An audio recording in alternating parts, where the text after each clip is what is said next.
madaxweynaha warbixin kooban naga siiso isfahamkii heshiis ee idin dhexmaray Somaliland iyo Ethiopia tukala ku sheegay aan qorsheed lahayn horta midnimadan ay arad xuduudan Soomaaliyeed iyo qaranimada ay sheegayaan labada qaraarba haddii si sharciyan loo eego waa kuwii marka dooda dhex taala labada gole dekada inta laga yeero dhisan Ethiopia dhisan marka weyn ku leeyahay miisaankan ku leeyahay marka waxa isku weydiin leh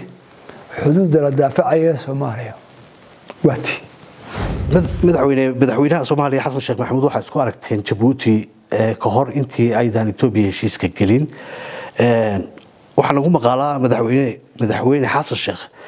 in uu ogolaa laba dal oo 60 midoobay inay ahayn arinta maxaa ka jira dawladaha Carabeed xataa waxay kari waayeen inta soo Afrikasi ganacsadii waxay aaminsan yihiin in ganacsigoodii ay weeqayso arintan Ethiopia odayaashii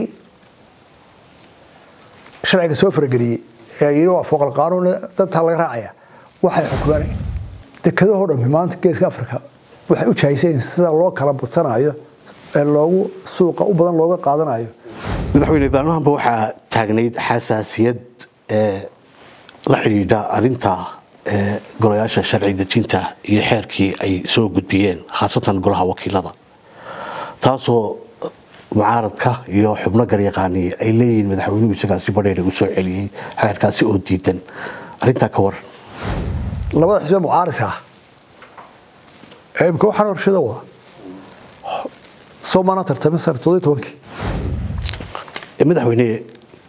heshiiska Ethiopia iyo Somaliland ay wada galeen isfaham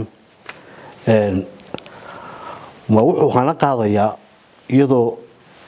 dawladda Ethiopia ay u aqoonsan tahay dal madax bannaan Somaliland